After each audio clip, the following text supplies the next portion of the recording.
সন্ত্রাস বিরোধী আইন 2009-এর 18-র এক ধারা অনুযায়ী বাংলাদেশ জামায়াতে ইসলামী ও ছাত্র শিবির সহ তাদের সকল অঙ্গ সংগঠনকে রাজনৈতিক দল ও সংগঠন হিসেবে নিষিদ্ধ করে প্রজ্ঞাপন জারি করেছে স্বরাষ্ট্র মন্ত্রণালয়।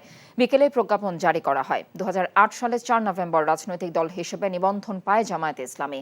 2013 সালে এক রিটের পর জামায়াতে ইসলামের নিবন্ধন বাতিল ও অবৈধ ঘোষণা করে রায় দেয় হাইকোর্ট। ওই রায়ের 5 বছর পর 2018 সালের 28 অক্টোবর নির্বাচন কমিশন দলটির নিবন্ধন বাতিল করে প্রজ্ঞাপন জারি করে। আর হাইকোর্টের রায়ের বিরুদ্ধে জামায়াত আপিল করলে 2023 সালের 19 নভেম্বর আপিল বিভাগ তা খারিজ করে দেন।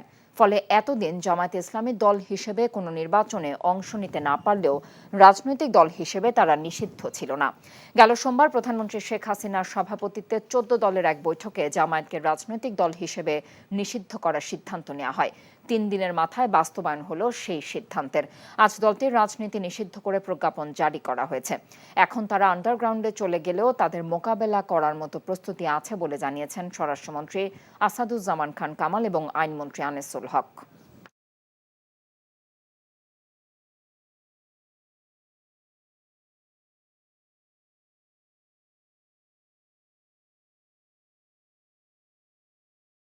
আন্ডারগ্রাউন্ডে যেতে পারে।